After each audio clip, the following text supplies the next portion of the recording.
Nous poursuivons donc, bien-aimés, avec notre thème intitulé La gloire de Dieu. Je vais rappeler les chapitres que nous étudions. Le premier, c'est quoi la gloire de Dieu? Le deuxième, qu'est-ce qui attire la gloire de Dieu sur l'être humain? Le troisième, comment garder la gloire de Dieu avec soi? Et quatrièmement, c'est quoi être privé de la gloire de Dieu? Aujourd'hui, donc, nous allons passer au deuxième chapitre intitulé c'est qu'est-ce qui, autant pour moi, qu'est-ce qui attire la gloire de Dieu sur l'être humain? Bien-aimé, ceci va t'aider à ce que désormais tu saches attirer la gloire de Dieu sur toi.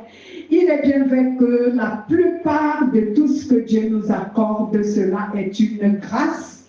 Il nous accorde beaucoup de choses par grâce, mais il faut bien que nous activons Dieu pour qu'il manifeste à notre égard la grâce de Dieu. Alléluia. Cela veut dire que tu ne vas pas rester silencieux quelque part et tu te dis que comme Dieu a fait grâce aux hommes, la gloire de Dieu va manifester pour moi juste comme ça. Alléluia.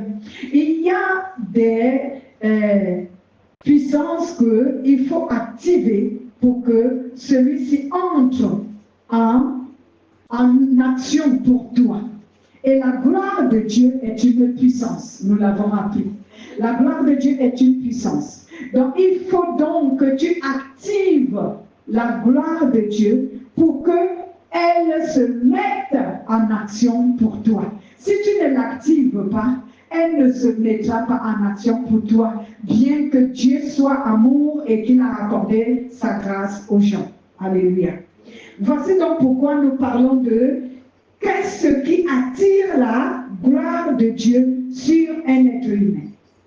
Donc, bien-aimés, le Saint-Esprit nous enseigne que ce qui attire la gloire de Dieu sur l'être humain, en particulier sur le chrétien, c'est premièrement son attitude et son comportement qui reflètent la nature de Dieu.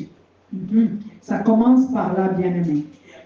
Donc, il faut donc avoir une attitude et un comportement qui reflète la gloire de Dieu. Et c'est ce qui active la gloire de Dieu en ta faveur, de manifester en ta faveur.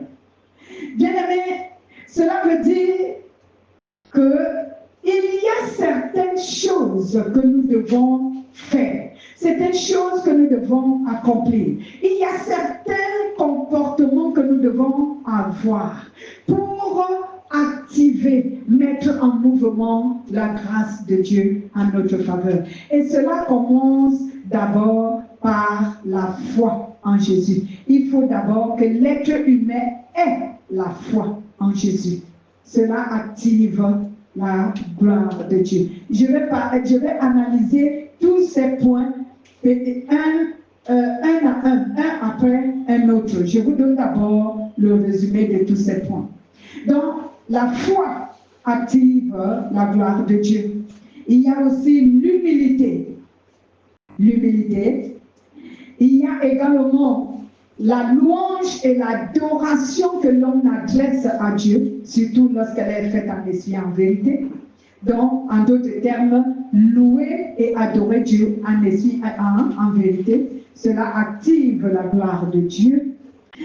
Il y a également que lorsqu'on mène une vie de repentance, cela active la gloire de Dieu. Donc, vous pouvez écrire la repentance régulière et constante, et même profonde. Il y a également la patience et la persévérance dans les épreuves. La patience et la persévérance dans les épreuves. Voici, je suis en train de te donner les secrets aujourd'hui. Si tu veux que la gloire de Dieu se mette activement à œuvrer dans ta vie, Il faut donc, bien-aimé, que tu sois un être patient et persévérant dans les épreuves. Il y a également qu'il faut pratiquer la justice. Donc, la pratique de la justice et la droiture, cela manifeste la gloire de Dieu. Cela attire la gloire de Dieu. La pratique de la justice et de la droiture. Il y a également que la prière profonde, prier de manière sincère et profonde. Voilà. Prier de manière sincère et profonde. Cela attire la gloire de Dieu. Et enfin, il y a l'amour du prochain. L'amour du prochain. Cela attire la gloire de Dieu.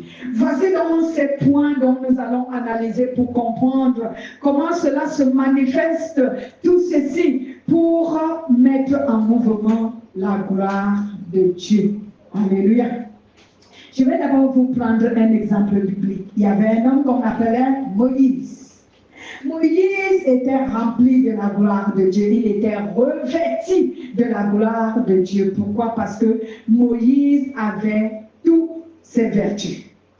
Moïse avait la foi en Dieu, il était humble, il louait et adorait Dieu en esprit et en vérité. Il était un homme qui vivait une vie repentie, il persévérait, il était patient dans les épreuves, il pratiquait la justice et la droiture, il priait profondément Dieu et sincèrement, et il aimait son prochain.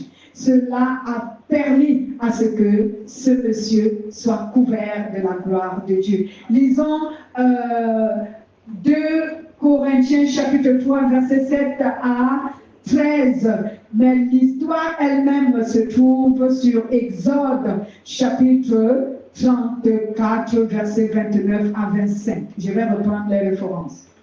L'histoire de Moïse que je viens de dire ici se trouve sur Exode chapitre 34 au verset 29 à 35. Mais nous allons lire Corinthiens chapitre 2 Corinthiens autant pour moi, chapitre 3 au verset 17 à 13. Bien-aimé, oui. 7 à 13 autant pour moi, merci de m'avoir corrigé. 7 à 13.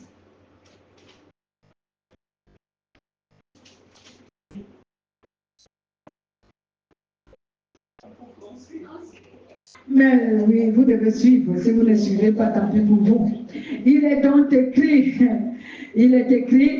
or, si le ministère de la mort, gravé avec des lettres sur des pierres, a été glorieux, au point que les fils d'Israël ne pouvaient fixer les regards sur le visage de Moïse à cause de la gloire pourtant passagère de son visage.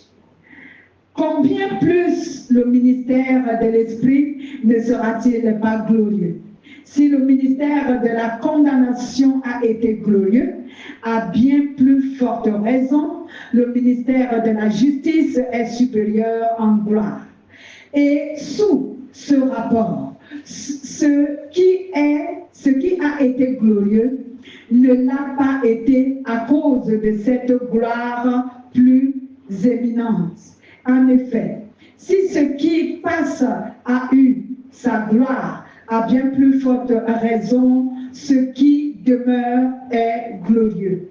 Ayant donc une telle espérance, nous usons d'une grande liberté.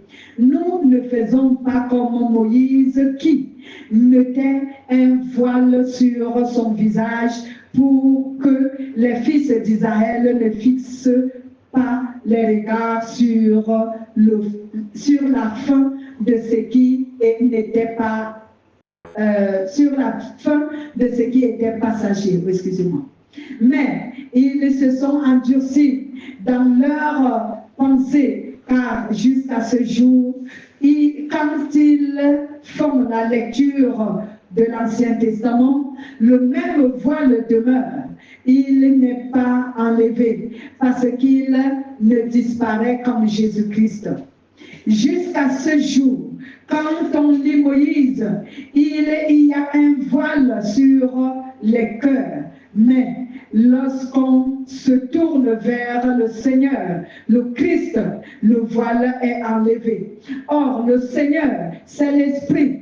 Et là où il y a l'Esprit du Seigneur, là est la liberté. Nous tous qui, le visage dévoilé, reflétons comme un miroir la gloire du Seigneur, nous sommes transformés en la même image, de gloire en gloire, comme par le Seigneur l'Esprit. Alléluia. Nous sommes transformés comme par la gloire. Alléluia, de gloire en gloire, comme par le Seigneur l'Esprit. Cela veut dire quoi, bien-aimés? Cela veut dire que lors de l'Ancien Testament, donc à l'Ancienne Alliance, j'aimerais dire, celui qu'on appelait Moïse était le serviteur de Dieu et il était rempli de gloire parce que une fois il est parti au mont Sinaï et à la rencontre de Dieu, Dieu l'ayant fait appel, le temps qu'il a mis dans la présence de Dieu a couvert Moïse de gloire, au point où son visage scintillait de gloire. Et comme les enfants d'Israël, quand ils le voyaient, ils ne le fixaient que sur le visage, ils n'écoutaient même pas ce qu'il disait. Ils ne regardaient que Moïse, la gloire de Dieu qui rayonnait sur son visage. Alors Moïse voilait son visage pour ne pas que les enfants d'Israël ne fixent les regards que sur son visage. Alléluia. Donc, bien aimé, ici l'apôtre Paul dit que si cette gloire qui était passagère, parce qu'elle était placée, elle était fondée sur la loi, à plus forte raison la gloire que nous recevons par la présence du Saint-Esprit dans nos vies. Alléluia. Alors là, nous marchons et nous vivons de gloire en gloire. Alléluia. Vous lirez donc l'histoire à la maison, comme je l'ai dit, Exode 34, 29 à 35. Donc, bien aimé, pour que la gloire de Dieu soit attirée dans ta vie, nous avons donné les éléments qui activent la gloire de Dieu et nous allons parler un après un autre, analyser comment cela se manifeste, comment cela se fait. La foi en Dieu. Nous avons dit qu'il faut que tu aies la foi. Il faut que tu aies cru en Jésus-Christ. La foi en Dieu. Bien aimé, lorsque nous manifestons la foi en Dieu, cela est le fait de faire entièrement confiance à Dieu. En se soumettant volontairement à la pratique de la parole de Dieu. Et cela sans contrainte ni tristesse, mais avec amour. Donc lorsqu'on dit, ou encore lorsque tu aimerais que ta foi puisse attirer la manifestation de la gloire de Dieu, il faut donc que tu aies une telle foi, une foi qui fait entièrement confiance à Dieu et qui se soumet volontairement à Dieu. Cela veut dire une foi qui obéit volontairement à Dieu sans contrainte ni tristesse. Parce que l'obéissance forcée ne plaît pas à Dieu. Alléluia. Lorsqu'on te force, lorsqu'on t'oblige à obéir à Dieu, cela ne plaît pas à Dieu quand tu obéis à Dieu avec contrainte. Mais quand tu obéis à Dieu avec amour et sans tristesse, parce que remarquez bien, les gens qui disent obéir à Dieu, lorsqu'on les oblige, ils sont souvent dans la tristesse. Et cela n'est pas agréable à Dieu. Et cela ne peut être récompensé.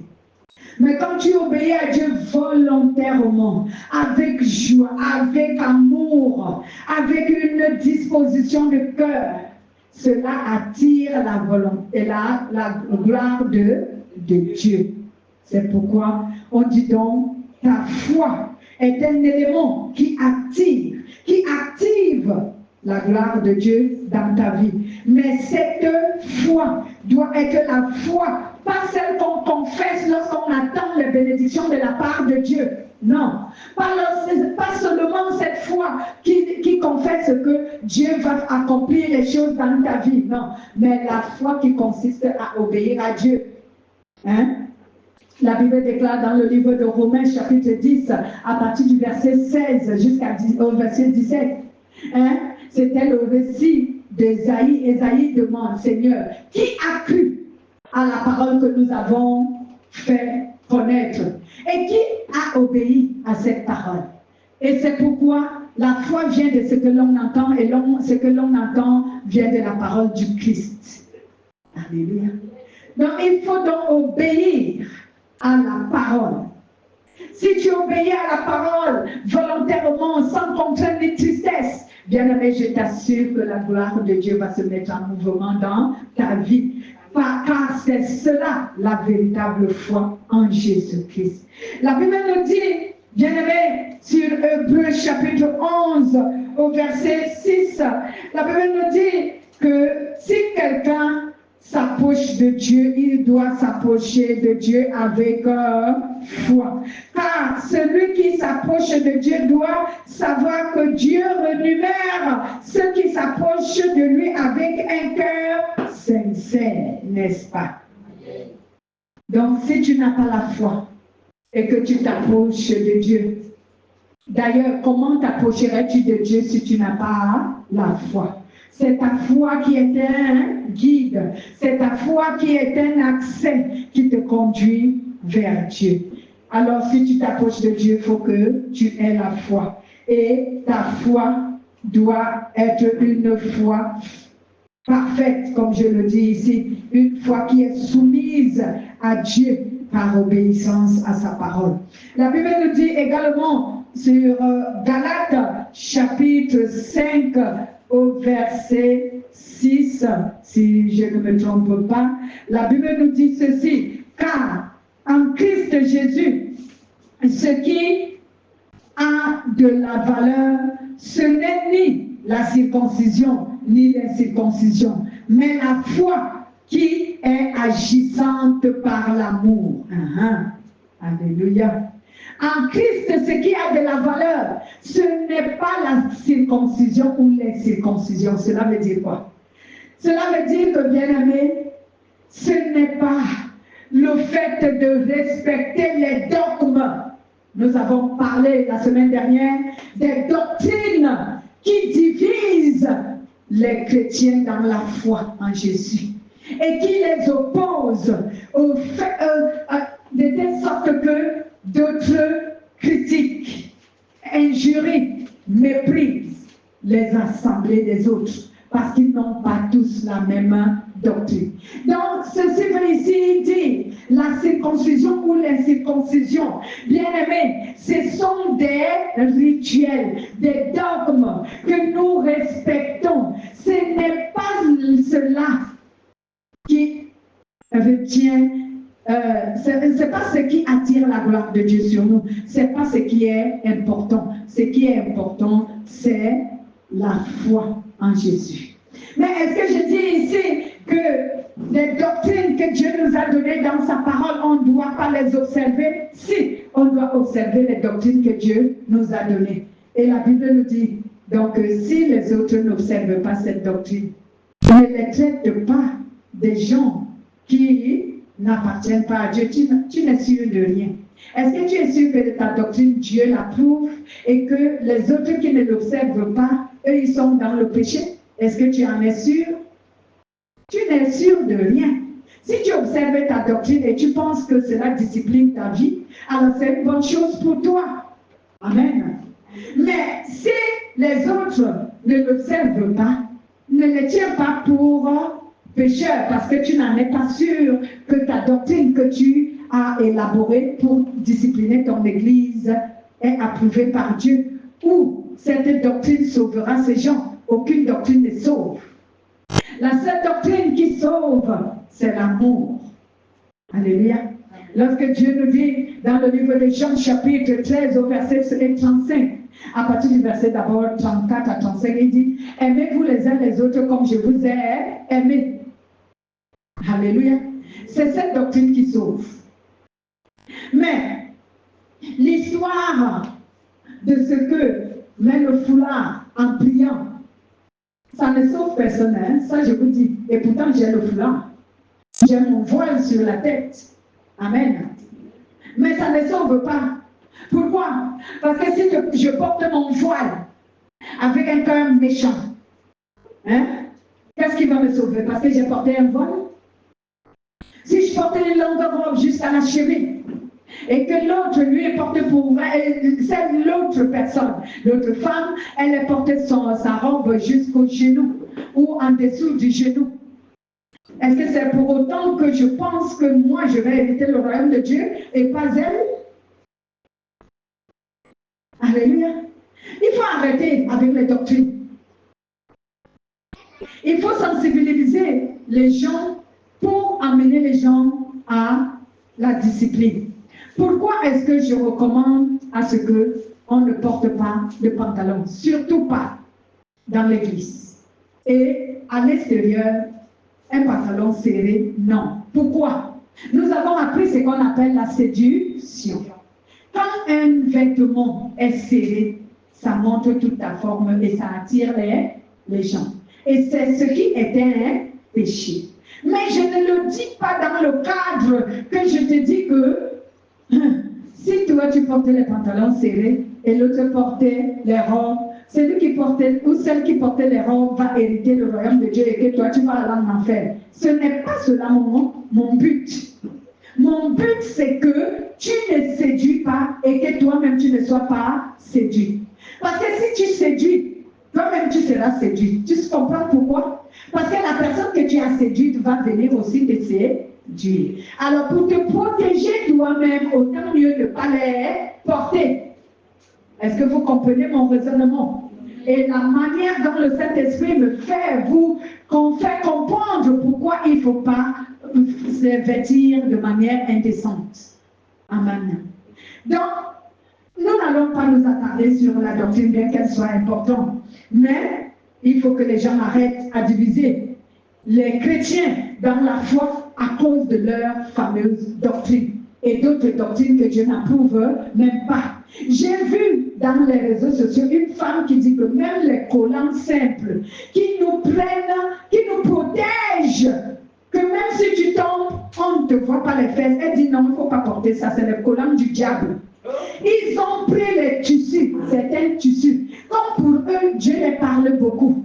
Certains tissus, il ne faut pas porter ces tissus-là. Il ne faut pas te vêtir avec ces tissus parce que c'est fabriqué dans les eaux. Aïe. Moi, j'aimerais rencontrer ces personnes qui m'expliquent un peu comment ils ont fait pour entrer dans les eaux et voir toutes ces choses.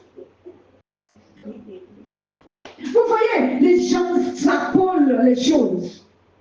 Nous, la femme, surtout africaine, nous, on portait les collants en dessous de nos vêtements. Je ne parle pas des collants qui montrent que tu as beaucoup de fesses. Je parle d'un collant ordinaire qui te protège, que si tu tombes, on ne te voie pas le corps. Amen. Mais ils ont sorti ça. Ils ont amené les gros caleçons. Ils disent que c'est ce qu'on doit porter. Mais même ce gros caleçon, si tu tombes et que ton vêtement se soulève, on va te voir et les cuisses. Est-ce que tu es bien vêtu là? Non. Alors que si tu as un collant qui t'arrive, qui te couvre les cuisses et que tu tombes, on ne verra pas ni tes cuisses ni tes fesses. Mais ils disent que c'est maléfique. C'est les sirènes qui ont fabriqué ça et qui ont mis ça sur le marché. Il y a même ceux, j'avoue que certaines choses telles que les make-up sont sataniques, je vous l'ai toujours dit. Mais ils ont attribué les fonds de teint, que les fonds de teint sont fabriqués dans les eaux par les sirènes. Il y a les fonds de teint que moi j'ai déjà vu certaines personnes ordinaires fabriquer. Ordinaires. Ils ne sont ni sirènes, ni francs-maçons, ni sorciers. Ce sont des gens qui élargissent leur connaissance pour avoir un peu d'argent. Ils font des fonds de teint pour couvrir les imperfections du visage. Mais si tu couvres les imperfections du visage sans faire le make-up. Parce que le make-up, lui, il transforme la personne, elle n'est plus la même. Alors que couvrir les imperfections, tu restes la même personne. On va te reconnaître. Mais si je fais le make-up aujourd'hui, vous n'allez pas me reconnaître là. Parce que ça ne va pas vraiment changer mon visage. C'est ce qu'on appelle ne changez pas Dieu. C'est que ne changez pas la nature que Dieu vous a donnée. Mais si je couvre les imperfections avec une poudre ordinaire que quelqu'un a fabriquée au quartier, ça aussi c'est satanique. Oh mon Dieu, il ne faut pas exagérer. Je ne justifie rien, mais je veux dire aux gens que quand ils vont prêcher pour sensibiliser les chrétiens, ils doivent faire attention qu'eux-mêmes ne soient pas en train d'adorer Satan. Alléluia. Donc, bien-aimé, la foi qui te permet d'obéir. Il y a cette foi que l'apôtre Jacques nous a enseigné sur Jacques chapitre 2, verset 14 à 22, 6. Jacques, c'est ce que nous allons plutôt lire. Le livre de Jacques. Chapitre 14. Chapitre 2, verset 14 à 26. Quelqu'un est-il à la page? Faites la lecture, bien-aimé. Ou alors j'y suis, je vais rapidement. Mes frères, à quoi bon dire qu'on a la foi si l'on n'a pas les œuvres? Cette foi peut-elle sauver? Si un frère ou une sœur sont nus et manquent de la nourriture de chaque jour, et que l'un d'entre vous leur dise, allez en paix, chauffez-vous et rassasiez-vous, sans leur donner ce qui est nécessaire au corps. Et à quoi cela sert-il? Il en est ainsi de la foi. Si elle n'a pas d'œuvre, elle est morte en elle-même. Mais quelqu'un dira, toi, tu as la foi, et moi, j'ai les œuvres.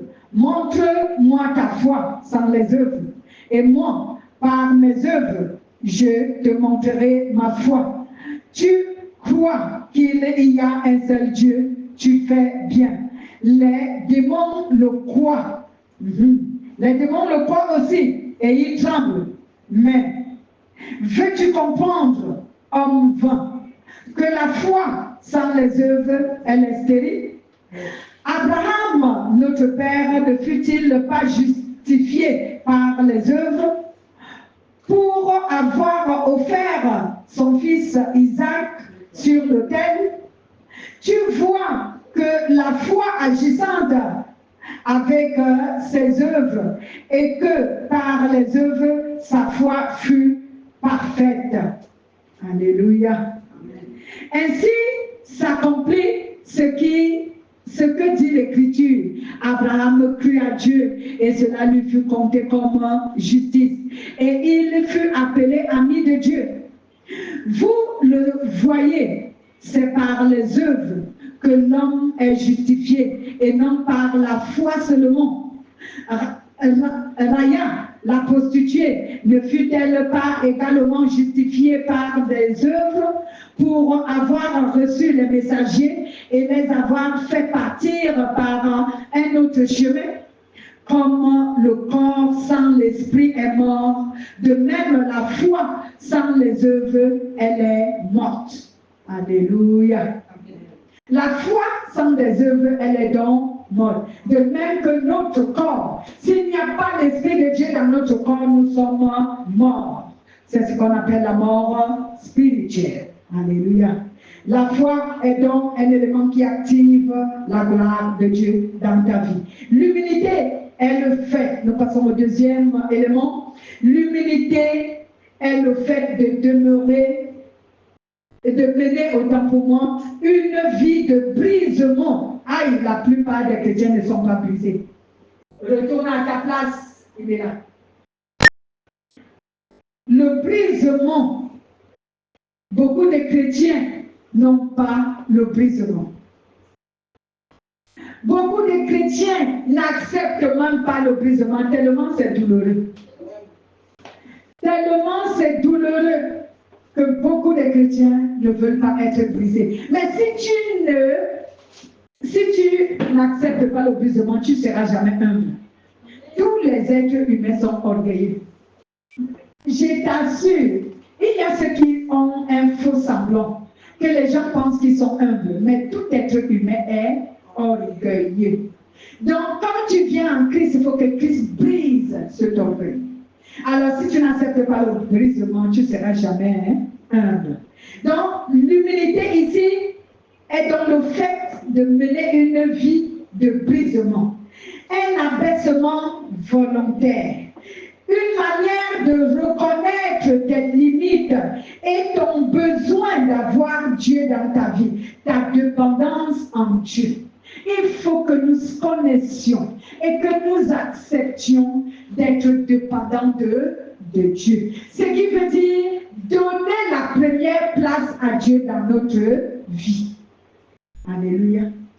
Lorsque Dieu est au-devant de tout dans ta vie, cela te permet de profiter de la gloire de Dieu. Alléluia. L'humilité est comme un élément qui attire la gloire de Dieu. La Bible ne dit-elle pas dans Proverbes chapitre 15 au verset 33, l'humilité précède la gloire de Dieu. Amen. Combien de chrétiens ou d'êtres humains sont humbles? Si tu es orgueilleux, n'espère même pas que tu vas avoir la gloire de Dieu. Donc vous notez Proverbes 15, 33 et Philippiens chapitre 2 au verset 3. C'est ce que nous allons lire. Car Proverbes chapitre 15, verset 33, tout le monde le connaît. Hein? L'humilité précède la gloire. Lorsque tu obéis à Dieu, tu fais bien. Maintenant, nous lisons donc Philippiens chapitre 2 au verset 3 qui nous dit ceci. Je cite, « Ne faites rien par esprit de parti ou par vaine gloire, mais dans l'humilité, estimez que les autres sont supérieurs à vous. » Alléluia. Faut-on estimer quel est l'être humain qui estime que l'autre est supérieur à moi? Très souvent, chacun veut être au devant de la scène. Ne pas donner la place à l'autre. C'est pour cela qu'il y a la concurrence, la rivalité, les combats, les oppositions, l'adversité, parce que l'autre veut être premier. Même les apôtres l'ont manifesté. Ils sont allés auprès de Jésus et l'ont demandé, qui d'entre nous est le plus grand? Aïe. Jésus leur dit, ok, vous voulez savoir qui est le plus grand? Vous allez donc savoir qui est le plus grand. Alléluia. On va parler de ce verset en amont. Troisièmement, bien-aimés, louer et adorer Dieu en esprit et en vérité. Voilà encore un autre élément qui attire la gloire de Dieu, qui suscite la gloire de Dieu dans notre vie. Louer et adorer Dieu en esprit et en vérité est le fait de faire des éloges à Dieu. Et c'est le fait d'honorer Dieu avec l'expression de nos lèvres et avec les actions de grâce. Avec l'expression de nos lèvres et avec les actions de grâce.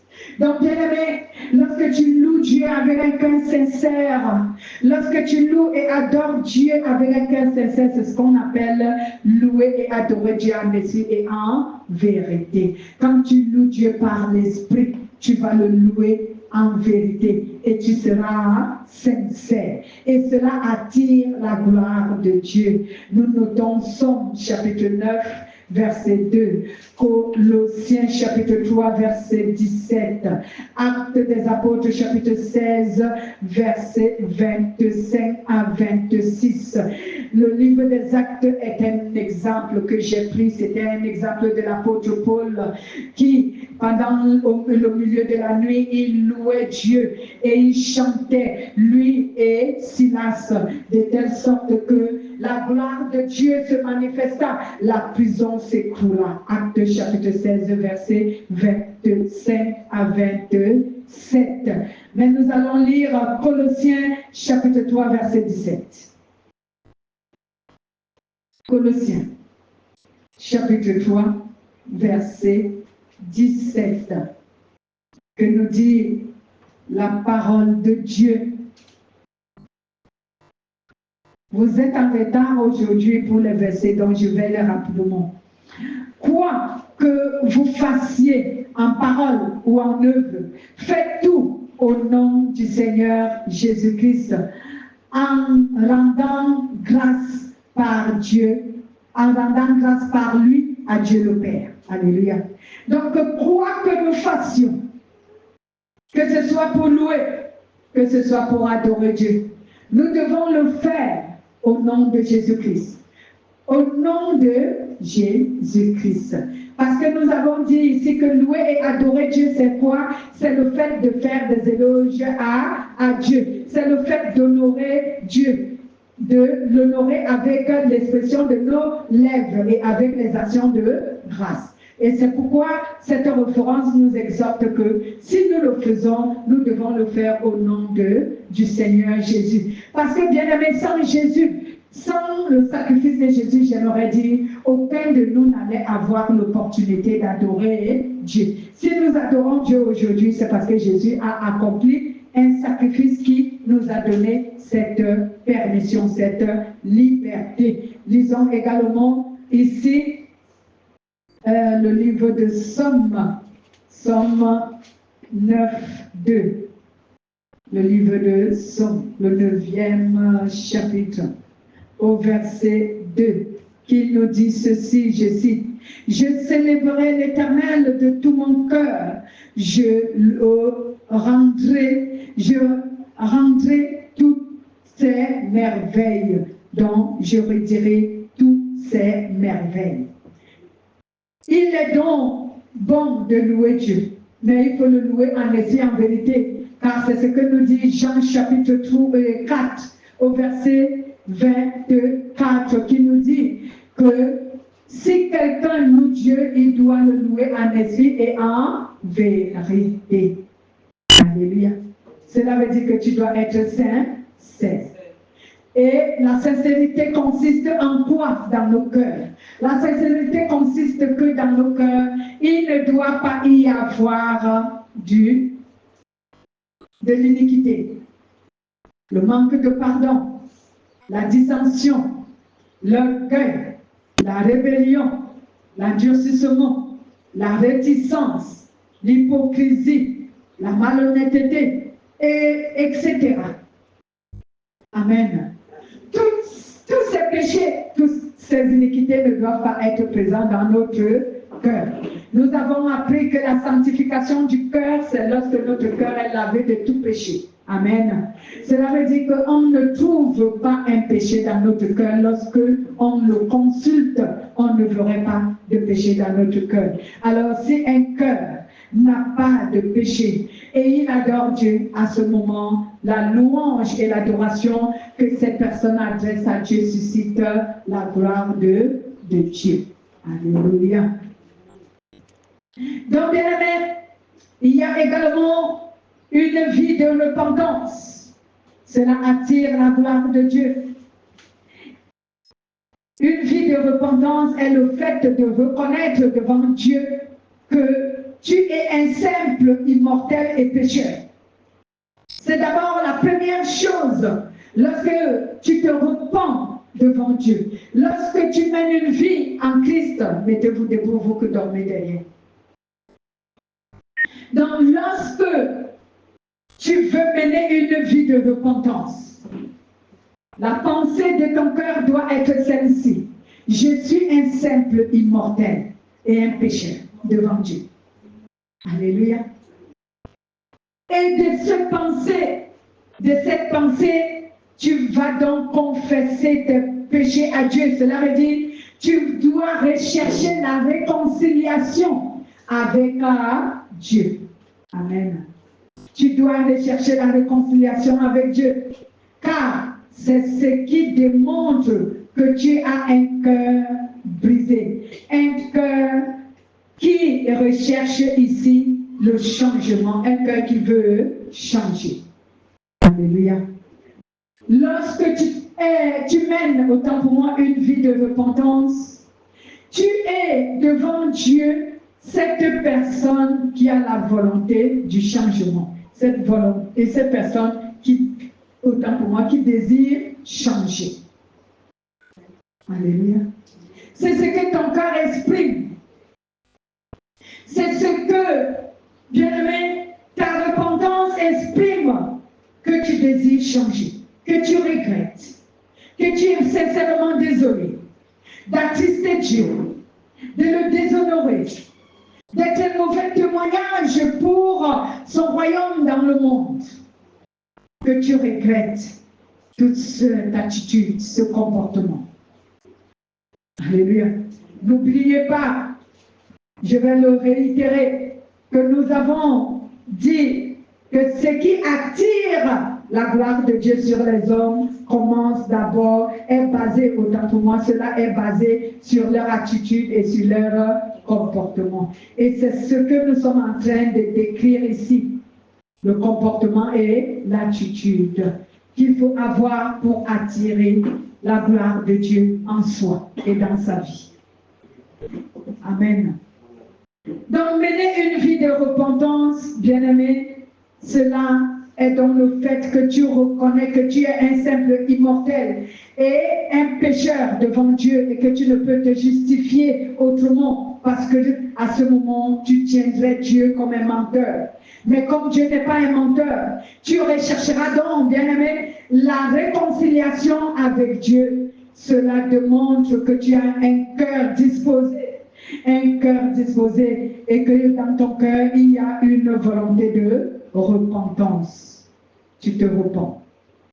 Proverbe chapitre 28 au verset 13 nous dit que, bien-aimé, celui qui confesse, celui qui avoue, confesse ses péchés, obtient la miséricorde. Mais celui qui cache ses transgressions n'obtient rien du tout. Pourquoi? Parce qu'il a caché ses transgressions. J'ai dit Proverbe chapitre 28 au verset 13. Proverbe chapitre 28 au verset 13 nous dit, celui qui dissimule ses fautes ne réussit pas, mais celui qui les confesse et les délaisse trouve la compassion. Donc si tu caches tes transgressions, tes péchés, tu refuses d'avouer, comme aujourd'hui quand on confesse à un chrétien ses péchés, on lui révèle ses péchés, il se met à la défensive. Elle se met à la défensive. Elle se fâche. Alors là, tu ne verras pas la gloire de Dieu se manifester dans ta vie. Pourquoi? Parce que ton refus de repentir, ton refus de repentance bloque la gloire de Dieu de manifester à ton égard. Alléluia. Et oui, c'est pourquoi certains chrétiens ne voient pas la gloire de Dieu manifester dans leur vie. Parce qu'eux-mêmes, ils dissimulent leurs fautes. Et quand quelqu'un a aperçu leur faute, a vu, autant pour moi, leur faute, et qui vient leur révéler que voici ta... Oh, pourquoi tu me juges? Pourquoi tu me juges? Tu es mieux que moi, alors que la personne te rend service. Elle te rend service en te disant, voici ton erreur, corrige-la. Alléluia. Il y a Romains chapitre 2 au verset 4 à 11. Allons-y. On va lire Romains chapitre 2, versets 4 à 11.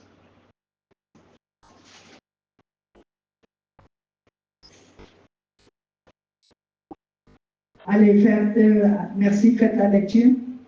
Romains chapitre 2.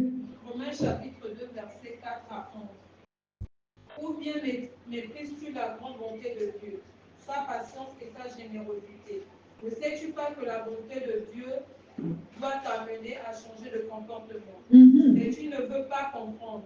Tu n'es pas disposé à changer. C'est pourquoi tu attires sur toi une punition encore plus grande que le jour où Dieu manifestera sa colère et son juste jugement. Oh là là. Et où il traitera chacun selon ce qu'il aura fait. Il donnera la vie éternelle à ceux qui s'appliquent à faire le bien et recherchent ainsi la gloire, l'honneur et la vie immortelle. Mais il montrera sa colère et son indignation à ceux qui se révoltent contre lui, s'opposent à la vérité et se soumettent au mal. La détresse et l'angoisse frapperont tous ceux qui font le mal, les juifs d'abord, mais aussi les non-juifs. Par contre, Dieu accordera la gloire, l'honneur et la paix à tous ceux qui font le bien, aux juifs d'abord, mais aussi aux non-juifs. Car Dieu n'avantage personne. Amen. Bien-aimé, oui, la Bible nous le dit, Dieu est très bon, très patient. Il sait attendre. Et est-ce que tu t'en moques? Cette bonté de Dieu te pousse à changer ta vie. Tu ne le sais donc pas. Tu refuses de comprendre. Tu ne veux pas changer. C'est pourquoi tu prépares contre toi-même une grande colère pour le jour de la colère de Dieu. Ce jour-là, Dieu va montrer qu'il juge les gens avec justice. Il récompensera chacun selon ses actes. Ceux qui cherchent toujours à faire le bien pour obtenir la gloire, l'honneur et la vie qui ne finit pas. À cela, Dieu donnera de vivre avec lui pour toujours. Ceux qui se révoltent contre lui, qui n'obéissent pas à la vérité, mais qui se laissent diriger par ce qui est mauvais, à cela, Dieu montrera son immense colère. Le malheur et la peur frappera tous ceux qui font le mal, les Juifs d'abord, les autres ensuite. Au contraire, Dieu donnera la gloire, l'honneur, la paix à tous ceux qui font le bien, aux Juifs d'abord, aux autres ensuite.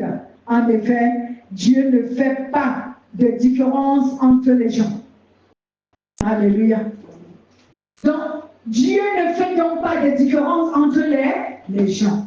Et Dieu donnera la gloire à ceux qui se forcent à l'honorer par toutes sortes d'obéissances qu'il recommande. Alléluia. Cinquièmement, ce qui attire à la gloire de Dieu dans ta vie, la patience et la persévérance dans les épreuves. Cela est le fait de demeurer fidèle, intègre à Dieu, même dans les moments difficiles. Bien-aimé. Que même dans les moments difficiles, car la Bible déclare que beaucoup faillissent à ce moment-là, quand les difficultés atterrissent, quand les difficultés font surface dans la vie des chrétiens, bien-aimés, la plupart renoncent à la sainteté. La plupart renoncent à la foi. Ils confessent des lèvres qu'ils ont la foi, mais leurs actions montrent qu'ils n'ont pas la foi, qu'ils ont perdu la foi et qu'ils se sont égarés. Où Dieu nous parle ici des différents cœurs dans Matthieu chapitre 13, lorsqu'il parle des semences qui sont tombées le long des rues, les semences qui sont tombées sur les épines et d'autres qui sont tombées sur les cailloux, le roc, et cela détermine, les cailloux sont un cœur qui est dur. Amen. La rue symbolise un cœur négligent. Donc, quand on dit la semence est tombée sur le long de la rue, c'est un croyant qui a un cœur négligent. Il ne prend pas au sérieux la parole de Dieu ni sa relation avec Dieu. Quand on parle des épines, c'est quelqu'un qui est motivé à rechercher le bonheur terrestre. Lui, la relation qu'il a avec Dieu ne vaut rien. C'est son bonheur. Donc, les soucis de la vie l'inquiètent beaucoup, plus que son âme, le salut de son âme. Alléluia. Mais la bonne terre, c'est celui qui s'inquiète pour le salut de son âme. Celui-là, il s'inquiète pour garder sa relation fidèle, agréable avec Dieu. Alléluia.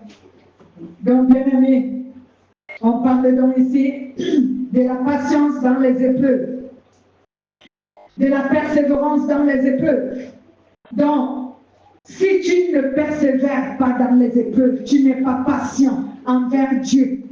Tu es tellement pressé à ce que Dieu agisse, Dieu agisse, Dieu agisse. La gloire de Dieu ne va pas manifester dans ta vie.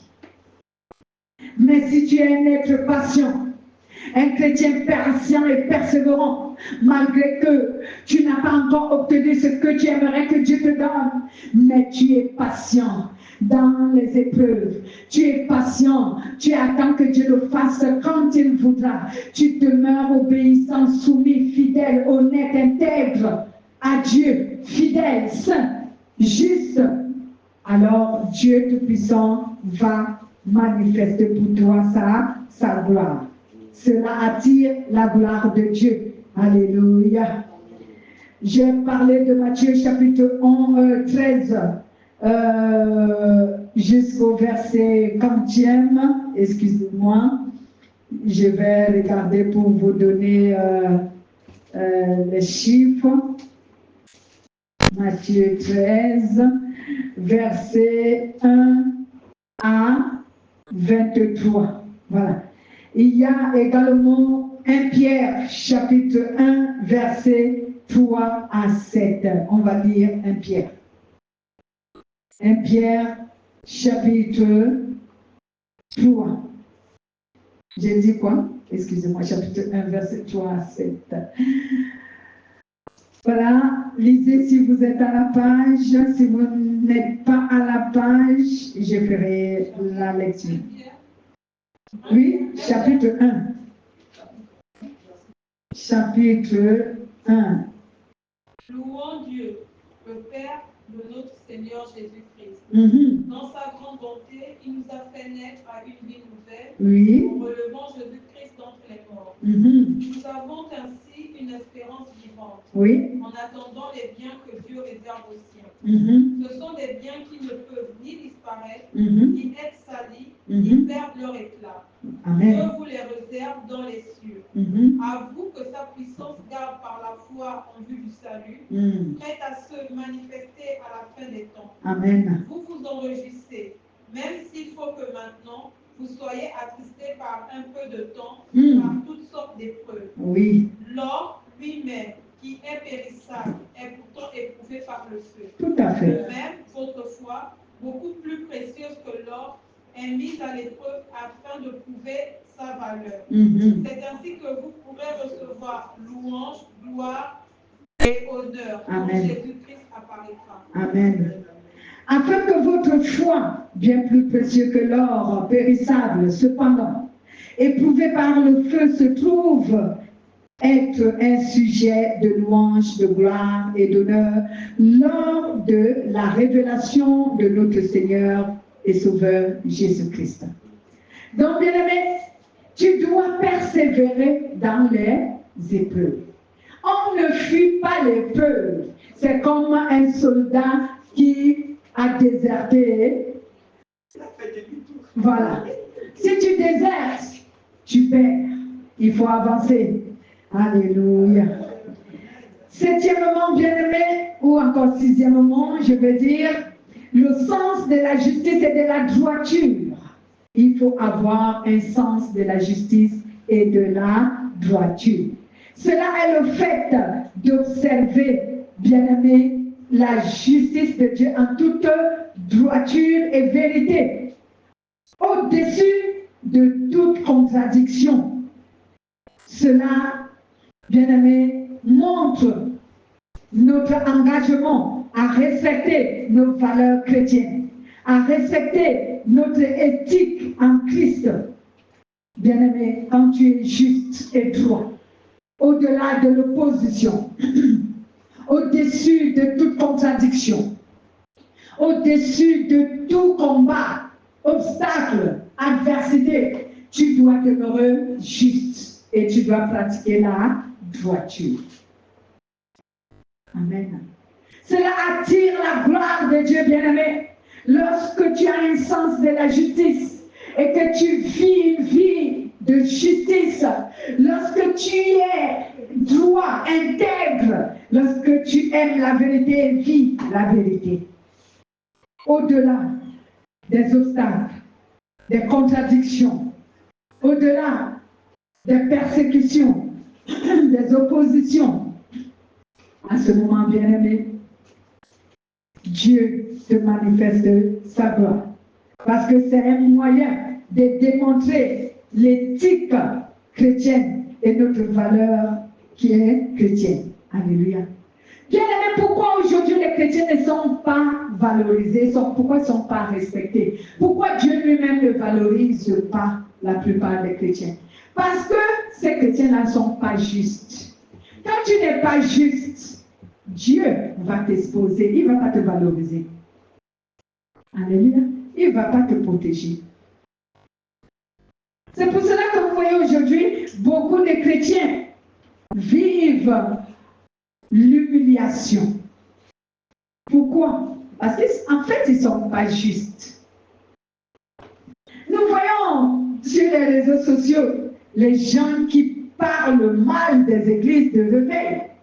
Vous croyez qu'ils ont tout à fait tort? Ils n'ont pas tout à fait tort.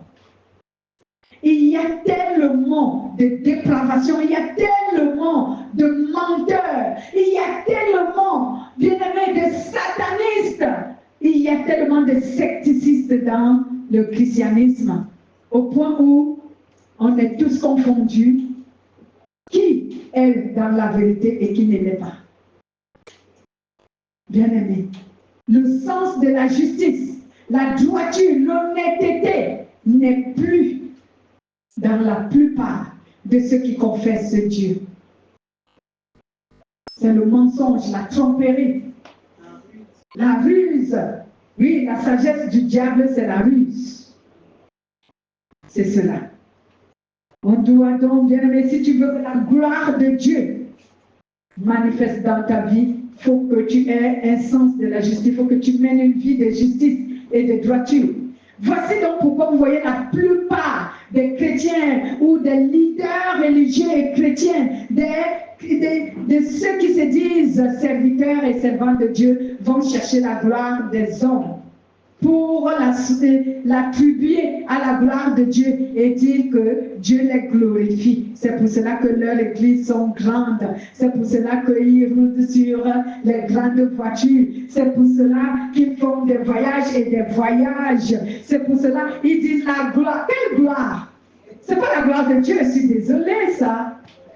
La dernière fois, j'ai parlé de ceux qui prennent souvent les exemples en disant « Mais Jésus était célèbre ». Est-ce que la célébrité de Jésus et la tienne sont pareilles? Il faut savoir comparer. Oh, Jésus était célèbre. Tout le monde parlait de Jésus. Oui, tout le monde parlait de Jésus à cause de tout ce que je viens d'énumérer. Jésus avait la foi en son Père. Jésus était humble. Jésus louait Dieu, son Père en esprit et en vérité. Jésus avait une vie qu'il a mené sans péché. La Bible déclare que Jésus n'a jamais péché. Amen. Et Jésus était patient et persévérant dans la souffrance, dans les épreuves. Jésus vivait une vie de justice et de droiture. Jésus avait l'amour pour toute personne. Alors toi, tout ce que je viens de citer là, tu vis ça? Quand tu dis que tu es célèbre, ou encore le monde t'a élevé, tu dis que c'est Dieu qui t'a élevé, tu vas faire une chute libre. Quand c'est le monde qui t'a élevé, bien-aimé, tu vas faire une chute libre.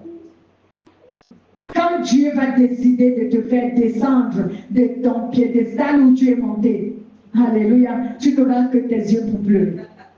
Amen. Et oui. Quand Dieu va décider de te faire descendre de ton trône où tu as placé ton trône, hein, maman roi et papa, on appelle comment maman reine et papa roi. Ils gèrent l'église. Ils disent que Dieu les a élevés. Dieu t'a élevé? Non, c'est les humains qui t'ont élevé. Tu as la gloire des hommes, ce n'est pas la gloire de Dieu. Bien sûr, Jésus était célèbre, mais Jésus était célèbre dans la justice de Dieu. Il était célèbre dans la sainteté. Toi, combien de péchés fais-tu en secret? Combien de péchés fais-tu en secret? Si on les étale aujourd'hui, et même il y a ceux qui ont le courage de se lever et de démentir ce que les gens ont vu avec leurs propres yeux.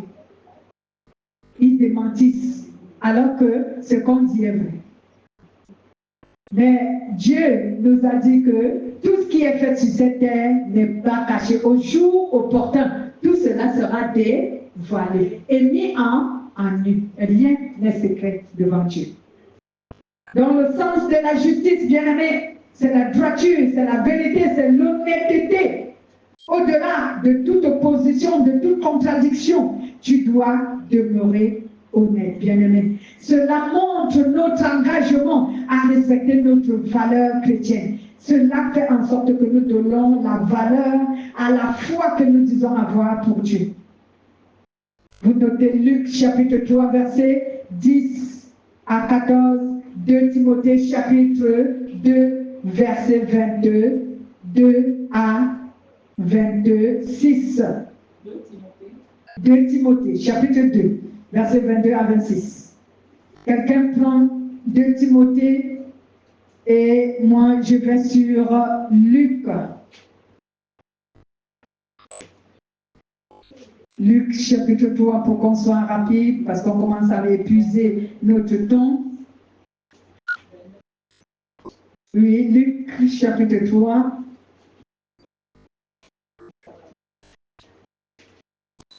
Bon, je vais lire, il est écrit. Les foules interrogèrent Jean. Que devons-nous faire? Il leur répondit que celui qui a 2 tuniques partage avec celui qui n'en a pas. Que celui qui a de quoi manger donne aussi aux autres. Il vint aussi les péagers pour être baptisés et ils lui dirent, Maître, que devons-nous faire? Il leur dit, n'exigez rien au-delà de ce qui vous a été ordonné. Des soldats aussi lui demandèrent, et nous, que ferons-nous? Il leur dit, ne faites pas violence, ne faites violence à personne et ne dénoncez personne à tort, mais contentez-vous de votre solde. Alléluia. Voici comment on mène la justice de Dieu. Bien-aimé, si tu as 2 tuniques, partage avec l'autre. Si tu manges, partage avec quelqu'un d'autre. Et également, n'exige rien au-delà de ce que tu as droit. Amen. Oui, n'exige rien de ce que tu as le droit de recevoir. Les pots de vin, c'est l'injustice. Les soldats qui demandèrent aussi, et nous, que devons-nous faire? Il dit, ne faites violence à personne. Il y a plusieurs violences au milieu des chrétiens aujourd'hui, au milieu des gens. Violence verbale, violence en acte, les actions, les paroles, les critiques, les comportements. Allez voir comment les pasteurs s'insultent sur les réseaux sociaux. Ils se battent même. Ah, bien-aimé. Et il leur dit ici, contentez-vous de votre sol. Donc, contentez-vous de ce que vous avez. Alléluia. Ne calomniez pas. Ne jugez pas.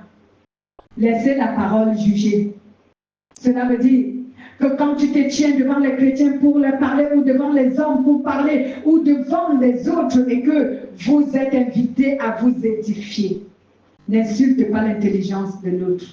Je vois les pasteurs s'insulter sur les plateformes qui les invitent à passer des interviews et des confrontations. Ils s'insultent.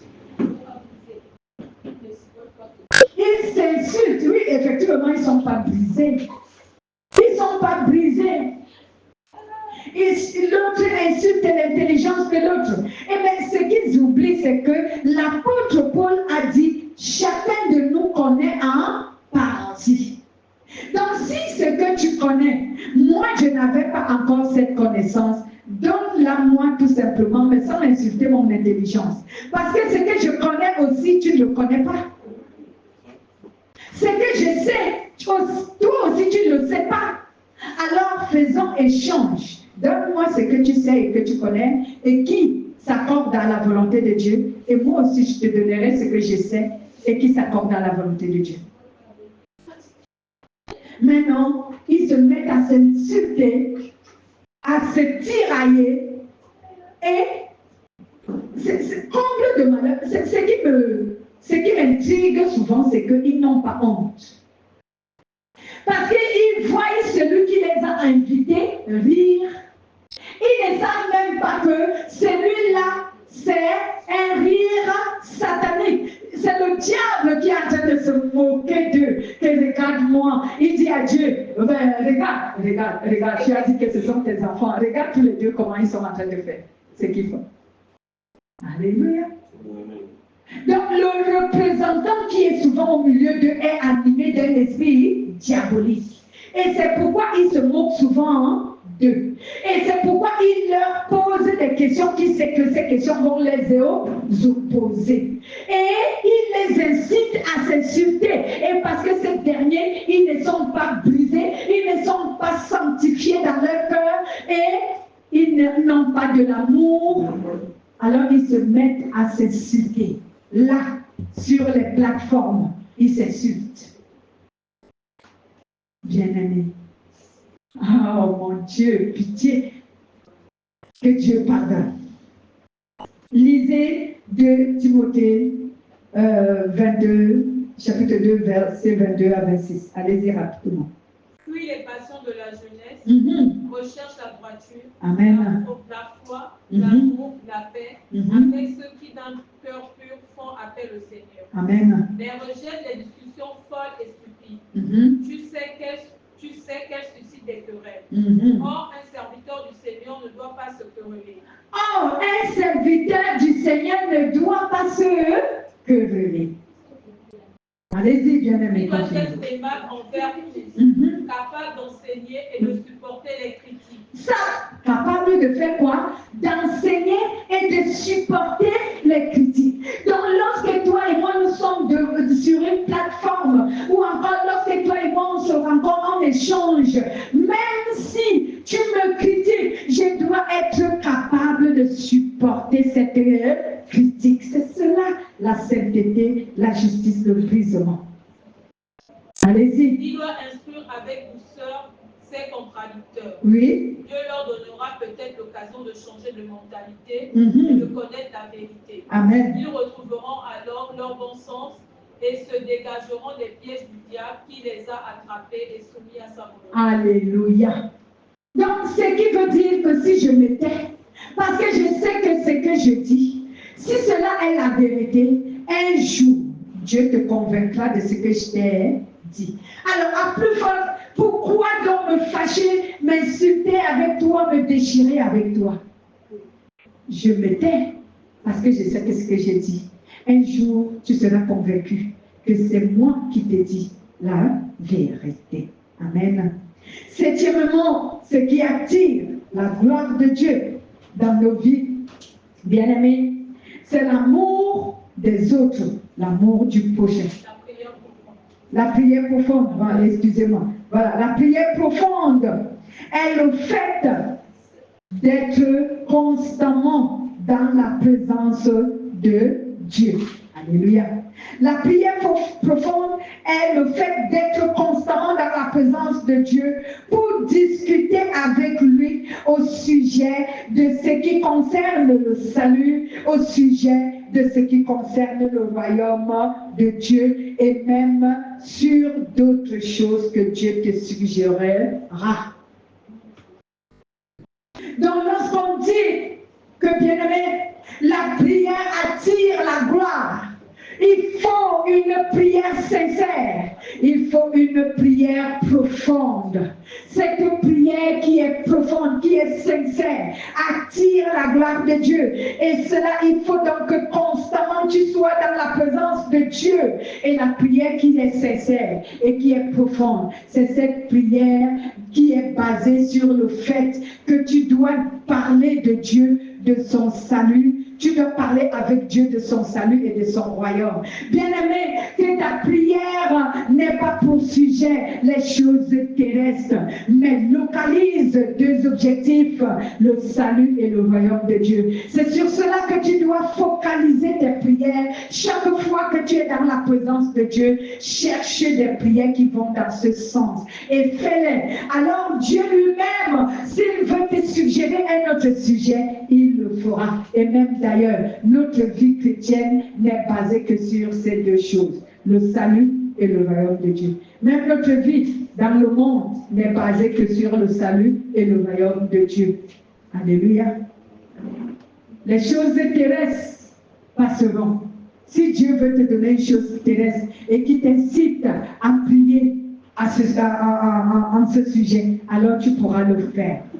Mais quand tu vas dans la présence de Dieu, va avec ces deux sujets qui concernent le salut et le royaume de Dieu. Que toi et Dieu vous discutez là-dessus, que toi et Dieu vous parlez là-dessus. Parce que quand tu parles du salut, tu fais allusion à tout ce qui entretient le salut.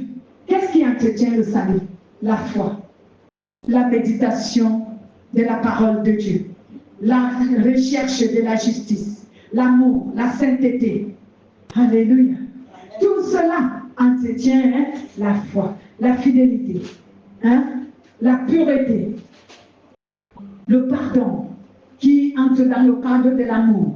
Tout cela, bien-aimé, c'est ce que tu dois aller parler avec Dieu. C'est ce que tu dois aller discuter avec Dieu et de son royaume. Amen. Matthieu chapitre 6, versets 5 à 7. Matthieu 6, au verset 5 à 7, que nous dit la parole de Dieu. Lorsque vous priez, ne soyez pas comme les hypocrites qui aiment à prier debout dans les synagogues et au milieu des hommes, dans les coins des rues, pour se montrer aux hommes. Je vais recommencer. Lorsque vous priez, ne soyez pas comme des hypocrites qui aiment à prier debout dans les synagogues et au coin des rues pour se montrer aux hommes. En vérité, je vous le dis, ils ont reçu leur récompense. Mais toi, quand tu pries, entre dans ta chambre, ferme la porte et prie ton Père qui est dans le lieu secret, et ton Père qui voit dans le secret te le rendra. En priant, ne multiplie pas de vaines paroles, comme les païens qui s'imaginent qu'à force de paroles, ils seront exaucés. Alléluia. Voici comment tu dois prier, la vraie prière, la prière sincère. Ne va pas te pointer devant les gens pour prier, pour leur montrer que oh, moi je suis un chrétien, je prie beaucoup. Ne va pas dans les coins de rue pour attirer l'assurance. Et quand tu pries dans ta maison, prie doucement. doucement, que même celui qui est dans l'autre chambre ne t'entende pas. Alléluia. Parce que les chrétiens aiment crier pour attirer l'attention. Aïe. Mais c'est la personne dont tu veux attirer l'attention que tu adresses la prière ou à Dieu. Celui dont tu dois attirer son attention, c'est Dieu. Ce n'est pas ton voisin ou qui que ce soit. Bien aimé, je vous avais dit que prier mal, c'est demander mal. Mais encore, c'est celui dont tu veux impressionner. C'est lui que tu pries, ce n'est plus Dieu. Quand tu pries, vers qui et vers quoi ta pensée est focalisée? Quelle est l'intention que tu veux atteindre? Qu'est-ce qui se passe dans ton cœur pendant que tu es en train de prier? Si ton intention est d'impressionner ceux qui t'entendent, ce n'est plus à Dieu que tu es en train de prier. Alléluia. Si ta pensée, bien-aimée, pense à la nourriture, je ne sais pas, aux difficultés de la vie, aux problèmes, à ce moment-là, ton cœur est déjà fermé. Ouais, si tu penses au dragueur qui va te donner l'argent, tu es même mal parti, tu es mal parti, tu es foutu. C'est fini pour toi. Tout ce que tu es en train de faire là, c'est la cacophonie. Donc, et cela n'impressionne pas Dieu, et Dieu ne n'agrée pas. Amen. Maintenant, nous prenons le 8e élément qui attire la gloire de Dieu, l'amour du prochain. L'amour du prochain que nous devons manifester est le fait d'avoir de la considération pour toute autre personne. Alléluia. Il y a des gens qui n'ont pas de considération pour les autres. Mais l'amour de Dieu commence par là. Si tu aimes les gens, tu dois avoir de la considération pour eux. Car l'amour consiste à se mettre au service des autres. C'est cela l'amour de Dieu. Jésus a dit donc aux apôtres, je vous ai dit qu'on va en parler. Jésus a dit aux apôtres, vous voulez être le premier? Le premier, c'est celui qui aime les autres. C'est celui qui a de la considération pour les autres. Plus même qu'il a de la considération pour lui-même. Il a plus de considération pour les autres que pour lui-même. Celui-là, bien-aimé, qui a placé Dieu au premier plan de sa vie. Celui qui entre au service des autres. Car Jésus dit, lorsque vous ferez du bien à tous ces petits qui m'adorent, alors c'est à moi que vous l'aurez fait. Si vous, je dirais, j'avais faim, vous m'avez donné à manger. J'étais en prison, vous êtes venu me voir. Je manquais de vêtements, vous me les avez donnés. Je manquais de telle chose de la paix, vous avez prié pour moi. J'étais dans la souffrance, vous avez pris soin de moi. Et les apôtres lui ont dit, mais Jésus, à quel moment nous avons fait tout cela pour toi? Jésus leur a dit, toutefois que vous le ferez à quelqu'un d'autre, c'est à moi que vous l'avez fait. Alléluia. Amen. C'est à moi que vous l'avez fait. Donc, il s'agit de quoi, bien-aimé? Il s'agit donc de l'amour véritable qui est ici, le deuxième grand commandement de Dieu qu'il a donné aux humains. Alléluia. Le deuxième grand commandement que Dieu a donné aux humains. Si donc vous aimez Dieu, vous allez faire ces choses-là. Vous allez faire ces choses-là, bien-aimés. Vous allez aimer votre prochain plus que vous vous aimez. Est-ce que j'aimerais dire ici que vous devez aimer quelqu'un d'autre plus que vous-même? Non. Mais en ce qui concerne la considération, vous devez aimer toute personne. Vous devez considérer toute personne plus que vous vous considérez vous-même. Donc, Matthieu chapitre 25, vous pouvez lire à partir du verset 37 jusqu'au verset 45. À la maison, vous pourrez lire à la maison. Matthieu 25, à partir du verset 37 jusqu'au verset 45. Et à la fin, nous allons lire Luc chapitre 22, versets 24 à 28. Luc chapitre 22, au verset 24 à 28. Oui, bien-aimé, l'amour du prochain. Oui, allez-y.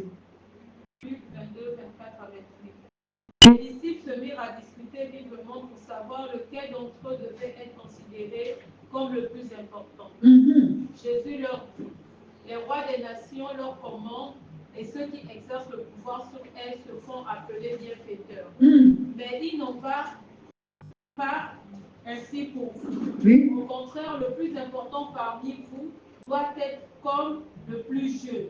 Et celui qui commande doit être comme celui qui sert. Amen. Car qui est le plus important? Celui qui est à table ou celui qui sert? Oui. Celui qui est à table, n'est-ce pas? Eh bien, moi je suis parmi vous comme celui qui sert. Alléluia. Vous êtes demeurés continuellement avec moi dans mes épreuves.